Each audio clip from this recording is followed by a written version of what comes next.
Just last week, I was at a meeting with a bunch of business women, and one of the young women across from me said that she was married to a Spanish speaking man. Now, this man had a child around 10 years old and from a previous marriage, and she had a 3 year old from a previous marriage. Well, the first time she went to one of his family gatherings, she was really nervous about her little 3 year old, doing the wrong thing or misbehaving or getting lost or, making sure that he was seen and taken care of. And so, she stayed busy following him around and making sure that he was safe and okay and he wasn't bothering anyone. And then she started to realize that in that Spanish speaking family, family was number one. It was the most important thing. And in that place, at that gathering of that family, everyone worked together. They expected the best from one another. They helped each other out. They asked how life was going. They all watched after the kids. They enjoyed their gathering. And today, that's what I'm going to help you with. We're going to look at a few things that help us get that right mindset so that we can enjoy our family. All right. I want you, first of all, to imagine feeling glad to be at that family gathering. You're going to have a good time being a part of conversations. It might be the case that you are not a big talker and you feel like the wallflower, and you don't even know how to make conversations. Well, today I know you're going to pick up something to help you with that. We're going to find 3 ways to feel that sense of belonging, strengthen those family bonds, because we all want a loving, tight family, and we're going to create beautiful memories and conversations this year at our holiday gatherings.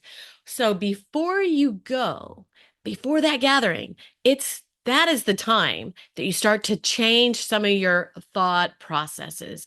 Before that gathering, I want you to stop and think, what is it that frustrates me so much at my family gatherings? Is it certain people? Is it getting my whole crowd together to drive an hour or two to get to it? Is it like I don't have any friends there or anyone to talk with? Nobody makes me feel comfortable. I feel kind of out of place. What is it? I want you to stop and think about that. Figure it out. Write down a few things. And what we're going to do is we're going to change our thought processes, because what we think about is what we get. Yes, what we think about is what we get. Well, a few years ago, I would find myself dreading going to an event, not actually family events, because I actually love those, but going to an event and often saying yes to things that I really didn't want to do.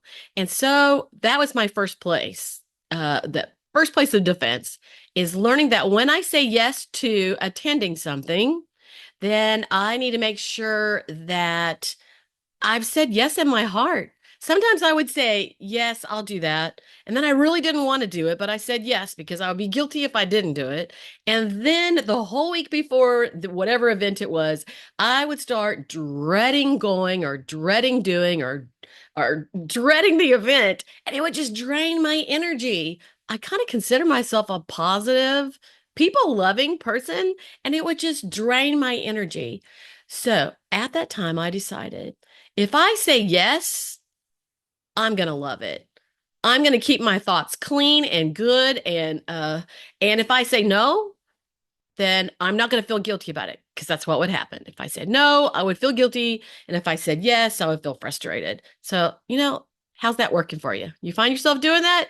Well, so I started practicing for about 2 or 3 days. I would say to myself, because habits don't come easy, do they? Change doesn't come easy. I would say to myself, let my yeses be yes and my nos be no. Let my yeses be yes and my nos be no. And I would say that every time I thought about it for a couple of days, and all of a sudden I didn't say it anymore. But I'd gotten that through my into my brain, and so it became a part of me. Suddenly, I could enjoy life. Because if I said no, I would stop and think about it before I gave an answer. And if I said no, by golly, I'm not going to feel guilty about it. I have that right. But if I say yes, I'm going to enjoy whatever I do. And the second thing is you want to let go of past frustrations and you want to be forgiving. Jesus says to be forgiving. We want forgiveness, don't we? We want our family to forgive us if we, did something wrong or said something wrong. In Romans 15:13, it says, May the God of hope fill you with all joy and peace as you trust in him, so that you may overflow with hope by the power of the Holy Spirit. You know what? There's a lot of things I can't do in this life, but if I pray about it, if I earnestly pray about it, then God answers that prayer for me. It's important to understand people, to understand that we are all different and we are not the same. We have different perspectives, different assumptions in life. We come from different backgrounds. That's a big one. Some people come from a knit tight family where everybody got along. Some people come from a family that every time they went to a family event, there was a lot of fussing and people weren't getting along. People were frustrated, and that's what they took away from them, and that's what they grew up with, and now that's what they're expecting. Everybody has different backgrounds. And according to your family background, think about your childhood, how you grew up. Are you carrying that weight on your shoulders still? Or is that what you're expecting? Or is that what you're creating? I know you don't want to do that. We all see the world differently. Simply for me and my husband, who get along great, we've been married over 40 years, we get along great, but still there's things we don't see the same. Simply, our church, the front of our church building faces the main road. But when you go into the back of the church sanctuary, that's the back of the sanctuary. And then you keep walking up towards, to find your place to sit on the bench. And that is the front of the church. It's where the stage is in the front. So I call that the front of the church.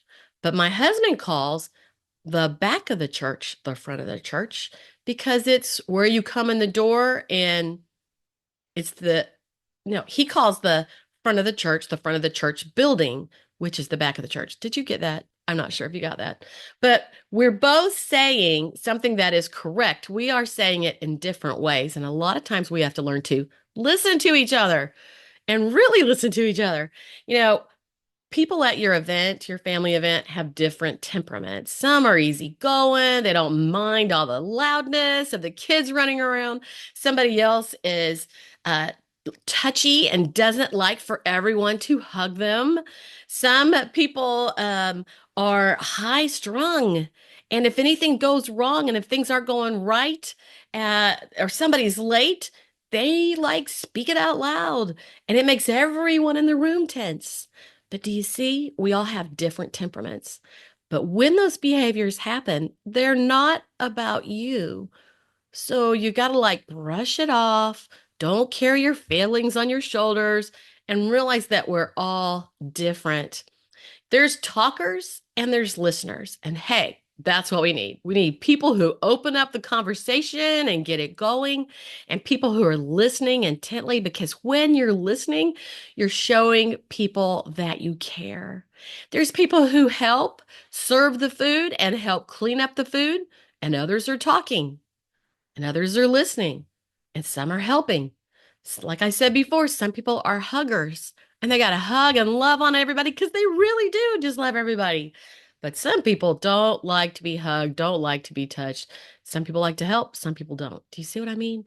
So whatever's going on in your event, Proverbs 15:1 says, a gentle answer, soft voice, it's how we say it, right?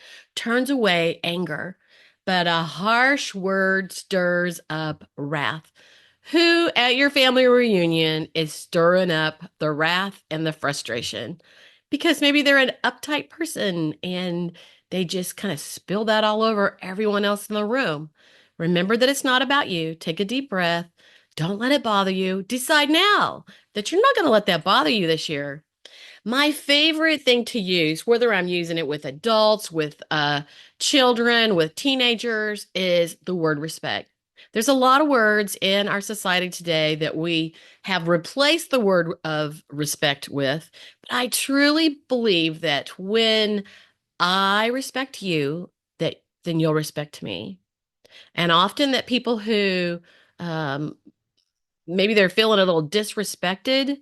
Maybe they're not being respectful in their tone of voice, in the words that they use. Maybe they talk down to people. But I tell my kids at church, and in youth, um, that you know what, guys, if you want others to listen to you when you're talking and be respectful of you, you have to listen to them also. So I will say that for us talkers, because I'm one of those, I learned that. Well, I felt like I always needed to carry the conversation, get people talking. We don't want to just sit around and look at each other. But on the other hand, then, to have a conversation, you have to be able to talk and you have to be able to listen. So start a conversation and then also listen to the other person because you want to be interested in what's going on with them also. So the first thing is we already covered this, respect your differences. So R is for respect your differences. Realize you're all different. Some like to hug, some don't. Some will be loud, some will be soft. And just don't get your feathers ruffled. E is for eliminate negative thoughts and words. All right, this is the thing that you have control of. Eliminate negative thoughts and words. Just like we said, let your yeses be yes. That's creating some positivity, letting go of negativity, isn't it? You can eliminate those negative thoughts, what you're expecting, eliminate negative words when you go in, sarcasm. Sometimes we get pressed and we put out a little sarcasm. So replace those things with positive thoughts, positive expectations, and remember to let go of the things that you're feeling a little frustrated when you actually get there because everybody's not the same. Take a deep breath, blow out. Every person's got a sign around their neck, and it says, make me feel important. And that goes for the hostess. She did all that work that day to get ready for this event. Make her feel important. You might even take her a little gift. Those little children who are quiet in the corner and not talking or playing, make them feel important. Help them, get out with the other kids and play. That person who's sitting quietly and they're just kind of listening, ask them a question about what's going on with them and make them feel important. If you stop and think about it, the people who make you feel important, those are the people that you like. And it makes everyone feel more comfortable. And once you get your eyes off yourself and are really paying attention to the other folks at the event and what you can do for them, asking them questions and that kind of thing, you're going to have a good time too. I would love to hear from you if you do. Connie at theextraordinarymarriage.com. I would love to hear if you use these things and they work for you this year. Plan to listen more than you talk. That was me because I had to learn that. Plan to listen more than you talk. This also goes great for couples in marriage. Listen more than you talk. E is for everyone has something good about them. Yeah, sometimes you're just noticing what's frustrating you. But if you stop to think about the person themselves and think about, well, what's something good about this person that's really kind of getting under my skin? I bet there's something good. Maybe they wear good perfume and they smell good. Maybe they dress nice. Maybe they have well-mannered kids. Or maybe they help with the dishes, help with cleanup. Maybe they make conversation with people. There's going to be something. If you look around, you can find something good about those people. And care more and ask questions. This is a key to making conversation is by asking questions, showing people that you care. Remember that signs around their neck, make me feel important. But use questions to create conversation. This is a big one. Use questions to create conversation. And then it'll just naturally start to flow. Or get two or three people, and there'll certainly be somebody who can carry a conversation. You know what? Bottom line, let's be thankful. So often we think about all the things we don't have, all the things we want, and let's be thankful this year. Let's think more about what we're saying and how we're reacting. Let's be thoughtful. I am Connie Durham, the host of the Extraordinary Marriage podcast. I hope you'll hunt for me on Spotify and Apple. And this year, let's let go of those expectations, those assumptions that we are all thinking alike. Let go of those fears and let's enjoy our family. Thanks for listening.